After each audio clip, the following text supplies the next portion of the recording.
Hello students, welcome to the channel. So students, today we are going to start our new chapter, that is statistics. Okay, so let's start with the beginning part of the statistics, that is average or we can say mean. And what is statistics है ना, इसको थोड़ा समझते हैं. Suppose करिए मेरे पास कुछ datas हैं. जैसे अगर मैं कहूँ कि मार्क्स, ठीक है, मार्क्स है ना, और मेरे पास कुछ मार्क्स ऐसे दे दिए गए हैं जैसे 20, 15, 18, 17, 45, 60, 80. ओके, इस तरीके से मार्क्स मुझे दिए हैं, गिवन है. और हमें क्या करना है, ये एक रैंडम मार्क्स गिवन है, बट हमें इसको क्या करना है, हमें इसको रिप्रेजेंट करना है एक पर्टिकुलर ग्रुप में. जैसे अगर मैं कहूँ कि इसके कुछ ना कुछ बिलोंगिंग्स होंगी, जैसे आउट ऑफ वॉट, ठीक है, आउट ऑफ वॉट. तो यहाँ पर अगर मैं यहाँ पे कहूँ कि 20 जो है वो आउट ऑफ 25 है, सिमिलरली 15 भी आउट ऑफ 25 है, 18 भी 25 है, 17 भी 25 है, but 45 is out of 100, 100 and 100. तो आप देख सकते हैं यहाँ पर मैंने क्या बना दिया, ग्रुप डेटा. ग्रुप डेटा एक रैंडम डेटा से लेकर मैंने ग्रुप डेटा में कन्वर्ट कर दिया. जैसे 100 मार्क्स के 100 मार्क्स जो है, 100 मार्क्स आउट ऑफ 100 मार्क्स में कौन कौन से डेटा है, 45, 60 एंड 80, यानी हमने कैटेगराइज कर दिया है ना. 100 मार्क्स के जो स्टैटिस्टिक्स है, जो डेटा है वो ये है. और अगर मैं कहूँ कि 25 मार्क्स आउट ऑफ 25 मार्क्स के जो डेटा है वो 20, 15, 18, 17, ये सब है. यानी ये भी कैटेगराइज हो गया आउट ऑफ 25. तो आप देख सकते हैं एक नंबर जो कि पहले मैंने दिया था, ये ना ही बताया गया था कि कितने नंबर में से, और एक रैंडमली लिख दिया गया था, बट उसको हमने दो कैटेगरी में बांटा, out of 25 and out of 100. तो वही चीज और थोड़ा सा सिंपल दिख गया और ज्यादा इंफॉर्मेटिव दिख गया. इंफॉर्मेटिव मतलब जो नॉलेज ज्यादा दे, इंफॉर्मेशन ज्यादा दे, मैसेज ज्यादा दे. तो यहाँ पर हम देख सकते हैं कि 45 25 में से नहीं मिल सकता. इस ये नॉलेज हमें मिल गया था कि 25 आउट ऑफ नहीं होगा ये, है ना. लेकिन हमें ये नहीं पता था कि मैक्सिमम मार्क्स कितना है. लेकिन जैसे ही मैं उसको रिप्रेजेंट किया नीचे एक क्लास देकर मतलब ग्रुप बनाया आउट ऑफ 100 का, आउट ऑफ 25 का, तो हमें ज्यादा इंफॉर्मेशन निकला कि आउट ऑफ 25 में कितने मार्क्स लगभग आ रहे हैं और आउट ऑफ 100 में कितनी वेराइटीज है. तो स्टैटिस्टिक्स क्या है बेटा, स्टैटिस्टिक्स कुछ नहीं but collection of datas in particular order. ठीक है, क्या बोलते हैं statistics, collection of, simple form में अगर समझे, collection of datas with with some specific what, specific order कह सकते हैं, या या एबिलिटी. जैसे स्पेसिफिक डेटा हो, जैसे आउट ऑफ 100 में कितने मार्क्स के हैं, आउट ऑफ 25 के कितने हैं, आर कॉल्ड स्टैटिस्टिक्स. समझ में आया? ये सबसे सिंपलर है. ठीक है, अब समझते हैं इस चीज को. स्टैटिस्टिक्स में पहली जो चीज आती है बेटा, वो आती है मीन. क्या आता है, मीन.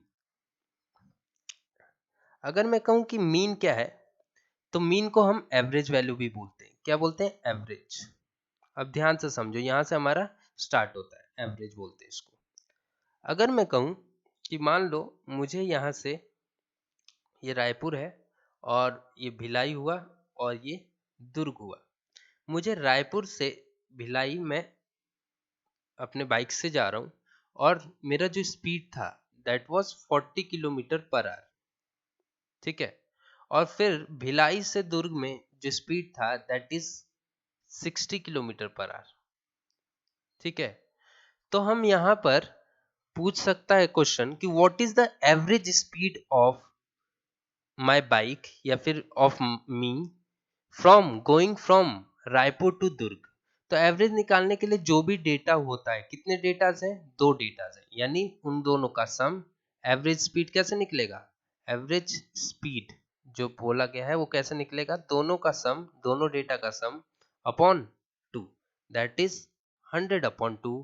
तो आप देख सकते हो 50 किलोमीटर पर आवर आ गया, यानी एवरेज, एवरेज एक तरीके से एक सिंपल फॉर्मेट के लिए हम बोल सकते हैं कि मिडल वैल्यू। आप देख सकते हो 50 किसकी मिडल वैल्यू है, 40 और 60 की। तो अब क्लियर हुआ कि एवरेज वैल्यू और मीन क्यों कहलाता है, मीन मीन्स मिडल टर्म। ठीक है, तो हमारे पास इस स्पेसिफिक टर्म्स दिए होंगे, ठीक है, हमारे पास स्पेसिफिक डेटाज दी होंगी, है ना, और उसमें हमें बोल दिया जाएगा कि फाइंड द मीन, है ना। तो वो कैसे निकालेंगे, ठीक है, तो उसके लिए फॉर्मूला लिखो, सम ऑफ, मीन का फॉर्मूला क्या है बेटा, सम ऑफ ऑल ऑब्जर्वेशन, ऑब्जर्वेशन मतलब जो गिवन डेटा है, upon total number of observation. क्या है, टोटल नंबर ऑफ ऑब्जर्वेशन। ठीक है, एग्जाम्पल के तौर पे हम लोग अभी देखेंगे। ठीक है, चलो एक एग्जाम्पल सिंपल ले लेता हूं मैं, एक एग्जाम्पल ले लेता हूं। बोला जाए फाइंड द मीन ऑफ 3, 5, 2, 5, 10, 12, 8। तो यहां पर हमें मीन निकालना है इसका। ठीक है, तो मीन कैसे निकलेगा, देखिए मैंने कहा 3 सम ऑफ ऑल, मीन मतलब सम ऑफ ऑल, यानी 3 + 5 + 2 मीन निकालना है। ठीक है, कुछ भी डेटा दिया हो, मान लो ये कुछ भी हो, है ना,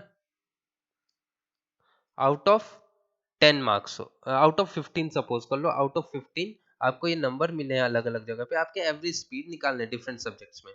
तो 3 + 5 + 2 + 5 + 10 + 12 + 8, ये हो गया तुम्हारा सम ऑफ ऑल ऑब्जर्वेशन ये। और टोटल कितने ऑब्जर्वेशन, 1 2 3 4 5 6 7, कितने, 7। बस इसको सॉल्व कर लो, 3 + 5 8, 2 10, 15 25, 37, 37 एंड 45/7। सो ये जब आप सॉल्व करोगे अराउंड अराउंड कितना आएगा, 6.76 of 42 एंड 7 4 जो 28, लगभग लगभग आपका मीन वैल्यू जो मिडल वैल्यू आएगी इस पूरे डेटा की, दैट इज 6.4। तो क्लियर है, बाकी हम एक्सरसाइज के क्वेश्चन से देखेंगे। नेक्स्ट जो है बच्चों, दैट इज मॉड। क्या है, नेक्स्ट जो पैरामीटर है स्टैटिस्टिक्स का, दैट इज मॉड। आइए मॉड को समझते हैं। मॉड में बेटा कुछ नहीं है, मॉड किसे कहते हैं, mod is the, mod is the number, number that has, that has the highest frequency, that has the highest frequency in the scores। ठीक है, हाईएस्ट फ्रीक्वेंसी। अब यहाँ पे एक क्वेश्चन आया कि फ्रीक्वेंसी क्या है, फ्रीक्वेंसी कुछ नहीं है, frequency is number of times, number of times it is repeated, it is repeated, यानी कोई डेटा आपका रिपीटेड है। ठीक है, चलिए देखिए, अगर मैं कहूं यहां पर मेरे पास कुछ डेटा है, सबसे पहले लिख लेते हैं 1 2 5 4 2 3 4 2 5 2 3 2। ये मेरे पास डेटा है, तो सबसे पहले इसका मुझे अगर पूछ लिया जाए बेटा मॉड क्या होगा, मॉड क्या होगा, तो क्या है mod, mod is the number that has highest frequency, highest frequency यानी वो नंबर जो कि मैक्सिमम टाइम रिपीटेड हो। तो सवाल यहाँ पर यह है कि सबसे पहले आपको क्या करना है, यहाँ पर काउंट करना है। देखिए इस पूरे डेटा में कौन सबसे ज्यादा रिपीटेड है, तो 1 एक बार आया, बाकी कहीं नहीं आया। 2 देखते हैं कितने बार आया, 1 2 3 4 एंड 5, यानी 2 जो है वो 5 टाइम्स आ गया। ठीक है। 5 आप देख सकते हैं 2 टाइम्स आया है, 4 जो है वो 2 टाइम्स आया है, 3 जो है वो 2 टाइम्स आया है। इसका मतलब मैक्सिमम नंबर ऑफ टाइम्स क्या रिपीट है? 2। इसका मतलब इसका मॉड क्या हो जाएगा बेटा? 2। ठीक है, और इस डेटा की हाईएस्ट फ्रीक्वेंसी कितनी हो गई? 2। हाईएस्ट फ्रीक्वेंसी यानी कितने बार सबसे ज्यादा रिपीटिशन हो रहा है, यानी 2 का सबसे ज्यादा रिपीटिशन हो गया। तो समझ में आया मॉड कैसे निकालना है। और the last point is median. Last point क्या है? मीडियन। देखिए उसको भी हम लोग कैसे निकालते हैं।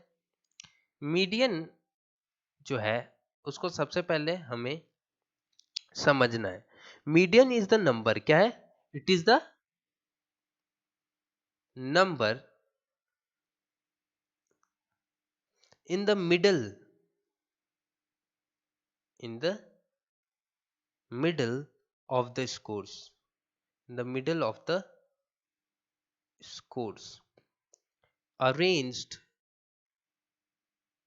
arranged in ascending order.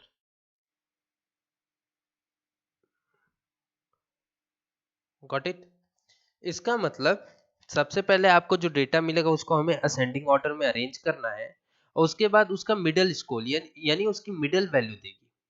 ठीक है, उस चीज को हम मीडियन बोलेंगे।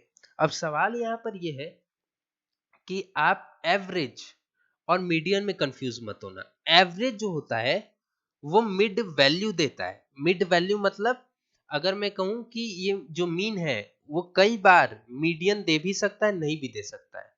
ठीक है, मतलब अगर आपके डेटा कुछ इस हिसाब से हो जाए जो कि लगभग लगभग एकदम सिंपलर डेटा हो, तो वो मिडल वैल्यू दे देता है एवरेज निकालने पे कि लगभग अगर मैं 40 किलोमीटर पर आवर से गया और 60 किलोमीटर से, तो मेरी मिडल वैल्यू जो थी वो 50 थी।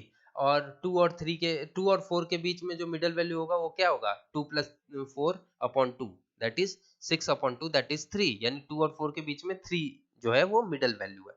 ठीक है, तो ये जो सिंपलर डेटा उसके लिए तो मीन काफी है, लेकिन मीडियन हम लोग समझेंगे कि यहाँ पर डिपेंड करेगा। पहला स्टेप ये है कि arrange, arrange the whole data. Step number 1, हर एक केस में जहां भी मीडियन का केस हो, arrange the datas, arrange the complete data into ascending order. हमेशा बड़े से छोटा, सॉरी छोटे से बड़े में बदलना। असेंडिंग ऑर्डर मतलब smaller to greater. Okay, ascending order में पहले डेटा को बदलेंगे, उसके बाद ये डिपेंड करेगा कि डेटा जो है वो कितना है, नंबर ऑफ डेटास। तो n अगर ऑड हुआ, क्या? n अगर ऑड हुआ, जैसे इसमें इस वाले केस में कितने डेटास थे? देख लो, 1 2 3 4 5 6 7 8 9 10 11 12, यहाँ इवन हुआ। 12 क्या है? इवन। 12 is even. बट अगर ऑड केस हो तो आपका मीडियन निकालने का जो फॉर्मूला होगा बेटा, वो क्या हो जाएगा? Number of data that is n, है ना, नंबर ऑफ डेटा है ये। ठीक है, गिवन है ना, number of n, number of data plus 1 upon 2 term. ठीक है, यानी ये वाला टर्म जो होगा वो क्या हो जाएगा? उसका मीडियन गिवन होगा। ठीक है, अभी जब हम क्वेश्चन करेंगे तो ज्यादा क्लैरिटी आएगी, अभी कॉन्सेप्ट समझते जाओ। जब n इवन हो तो जो बेटा मीडियन निकलता है वो कैसे निकलेगा? यहां पर आपको थोड़ा याद रखना पड़ेगा, n/2 term plus n/2 plus 1th, ये 1 है ना? ठीक है, सॉरी ये 1 है, चलो मैं फिर से लिख देता हूं, टर्म और उसका भी एवरेज कंप्लीट। ठीक है, चाहिए। अब हम समझते हैं, यहाँ ऑड और इवन का केस समझ में आ गया। अब हम कुछ क्वेश्चन देखते हैं और उस हिसाब से हम लोग करेंगे। ठीक है, चलिए क्वेश्चन में एक्सरसाइज नंबर फर्स्ट देखते हैं, एक्सरसाइज 6.1। ठीक है, 6.1 में सबसे पहले बोला गया find the mean. Solution number 1 बेटा, फाइंड द मीन बोला गया है। तो फाइंड द मीन में हमें डेटा क्या दिया हुआ है, 81, 74, 69, 73, 91, 55 में आपको हिंट देते चलूंगा 61। आपको मीन निकालना है, तो मीन की वैल्यू क्या होती है, सम ऑफ ऑल ऑब्जर्वेशन, यानी इन सब का सम। सबसे पहले आप फॉर्मूला लिखेंगे, यहाँ पे फॉर्मूला लिखोगे mean equals to sum of all observation upon total number of observation, उसके बाद ही आप अप्लाई करोगे। मैं जस्ट आपको हिंट दे रहा हूँ, सॉल्यूशन आपको खुद लाना है। 91 सबको ऐड किए और उसके बाद कितने से डिवाइड करेंगे, कितना डेटा है, 1 2 3 4 5 6 7, 7 से डिवाइड करोगे तो आपका मीन आ जाएगा, जो भी आंसर होगा वो मीन होगा। नेक्स्ट, अगर आपसे बोल दे कि find the mean, question number 2, solution number 2 बेटा, बोल they find the mean of even numbers between 50 and 70। 50 and 70 के बीच में जो इवन नंबर है, बीच में 50 और 70 को नहीं लेंगे, 50 और 70 के बीच में जितने भी इवन नंबर्स हैं, इसका मतलब आप देख सकते हो कौन कौन से इवन है 50 और 70 के बीच में, 52, 54, 56, 58, 60, 62, 64, 66, 68, बस 70 नहीं लिखेंगे क्योंकि इनके मिडल की वैल्यू बात की गई है। तो ये जो डेटा आपको मिल गया यहाँ पर, है ना, आपको डेटा मिल गया, बस आपको क्या करना है, इनको सबको मीन निकालना है। तो मीन निकालने के लिए आप क्या करोगे, again sum of all observation formula लिखोगे upon total number of observation and then you will add it, सबको ऐड कर दिए, उसके बाद जितने डेटा हैं बेटा उससे डिवाइड कर देंगे। कितने डेटा है, 1 2 3 4 5 6 7 8 9, सो 9 से डिवाइड, जो भी आप सम करके 9 से डिवाइड करोगे that will be your answer. Let's start third solution 3। Third में जो है मीडियन निकालना है, मीडियन निकालना है आपको, और डेटा दे दिया है दैट इज गिवन 4 5 10 6 7 14 9 15। अब देखो सबसे पहले स्टेप क्या है मीडियन निकालने के लिए, step number 1, arrange the complete data into ascending order. तो असेंडिंग ऑर्डर यानी छोटे से बड़ा, तो सबसे छोटा क्या है 4, देन 5, देन 6, 7, फिर 9, फिर 10 और फिर 14 एंड देन 15। ठीक है, कोई भी चीज स्किप नहीं होनी चाहिए, ये step number 1। Step number 2, count it. Step number 2, N की वैल्यू कितनी है, एन की वैल्यू कितनी है, 1 2 3 4 5 6 7 8, एन की वैल्यू 8 है, that means it is the case of even, n equals to 8। तो कौन सा फॉर्मूला लगाएंगे मीडियन निकालने के लिए, इवन वाला। इवन वाला फॉर्मूला क्या था, देखिए ऊपर, एन बाय टू, ये इवन है हमारे पास, यानी एन बाय टू वाला जो टर्म है और n by two plus one वाला टर्म है, उन दोनों का सम का डिवाइड बाय टू, यानी उन दोनों का एवरेज। यानी अब देखो n क्या है, यहाँ पे मैं फॉर्मूला फिर से लिख दे रहा हूँ, ये देखो ध्यान से, n by twoth term plus n by two plus one, यानी उसके जस्ट आगे वाला टर्म, और उन दोनों का सम अपॉन टू, यहाँ पे रख दो फॉर्मूला, क्या हो जाएगा बेटा, n बाय टू, n क्या है 8, so 8 by two, 8 by twoth term plus 8 by two plus one term, n की वैल्यू बस रख दो अपॉन टू। अब ध्यान से देखो आगे, आगे ध्यान से देखो, यहाँ पर 8 बाय टू क्या होगा, 8 बाय टू क्या होगा, फोर्थ, यानी फोर्थ टर्म, ये उसके बाद 8 by to 4 plus one fifth term upon two. अब बताओ आपको हमेशा कौन सा ऑर्डर देखना है, आपको हमेशा जो अरेंज्ड है उसमें देखना है। तो फोर्थ टर्म कौन सा है, ये पहला टर्म, देखो यहाँ पे this is first, second, third, fourth, तो फोर्थ और ये फिफ्थ। तो फोर्थ टर्म क्या आ गया बेटा, फोर्थ टर्म आपका 7 है, फोर्थ टर्म क्या है 7, तो इसको 7 लिख दो, प्लस का प्लस, फिफ्थ टर्म क्या है 9, तो 9 हो गया, फिफ्थ टर्म क्या है 9 हो गया, अपॉन टू दैट इज 16। क्या है 7 + 9 7 + 9 16/2 दैट इज 8। क्या है बेटा 8। इसका मतलब इसका आंसर क्या है मिड वैल्यू 8 यहाँ पर जो होगी, यानी मीडियन जो है इसका 8 हो गया। Got it. इसका मीडियन क्या हो गया 8। तो क्लियर है कैसे आपको सॉल्व करना है, ठीक है। तो बाकी जो क्वेश्चंस हैं बेटा एक्सरसाइज के, आई होप आप कर पाएंगे। देख लेता हूं मैं, कुछ नया तो नहीं है। देखो क्वेश्चन नंबर 4 में वेट ऑफ 11 स्टूडेंट्स दे दिया और बोला गया है मीडियन। तो 11 इज ऑड, 11 इज ऑड यानी कौन सा फॉर्मूला लगेगा n + 1/2 टर्म।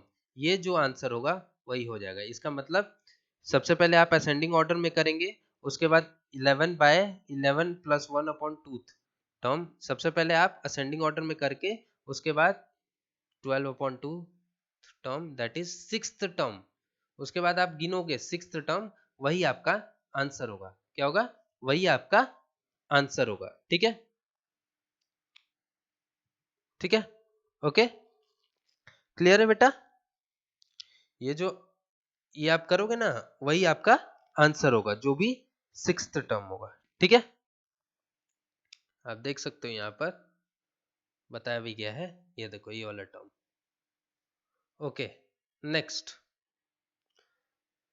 नेक्स्ट कोई देखो क्वेश्चन नंबर 5 ट्राई करना। क्वेश्चन नंबर 6 में आपको मॉड निकालना है। तो मॉड में आप देखो सबसे ज्यादा नंबर कौन सा रिपीट कर रहा है, दैट इज मुझे लग रहा है यहाँ पर गिन के देखना, या तो 5 है या तो नहीं 5 है या तो 7 है। आप काउंट करना 5 या 7 में से एक होगा, है ना।